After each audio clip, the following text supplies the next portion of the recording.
On this day, the sun was high and warm, so he needed no other covering, whereas Omer wore enough for 2 men. The Southerners did not just wrap their cities in walls. Their soldiers wrapped their bodies in heavy armor even when they were not in battle. The citizens wrapped themselves in cloth from neck to ankle even on days when they needed no protection from the cold or wind. An entire life they spent wrapped, as if for a funeral pyre. Maddek spent his life as he lived it.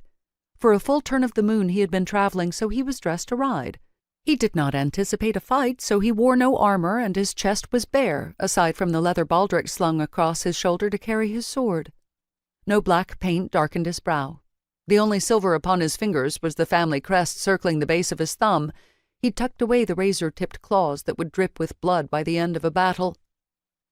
Although he was a commander of the Alliance's army, if Maddek had arrived looking as he did after a battle, he doubted they'd have let him through the gates. Many Southerners within the Alliance still believed the Parsathians were little better than the Farian savages.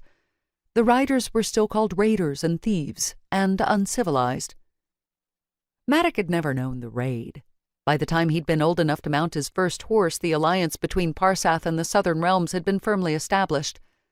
But if civilization meant cowering behind walls, if it meant wrapping every bare stretch of skin in linens, then Maddek preferred to be a barbarian.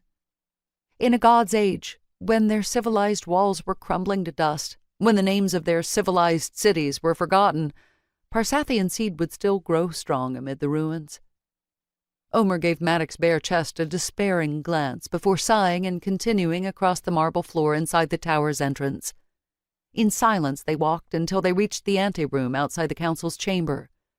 Then the seneschal quietly said, "It is with great sorrow that I learned what befell Ranashev and Ranmarek. They were always the most welcome of the council's visitors. Of those who knew them, there can be not one who does not grieve for them now." Maddek inclined his head but made no other response, except in his gratitude to draw the red cloth up over his shoulder and drape it across his chest. He had not yet learned what had befallen his parents. Maddek would not press Omer for answers, however. The questions that burned within his breast would be asked within the council chambers.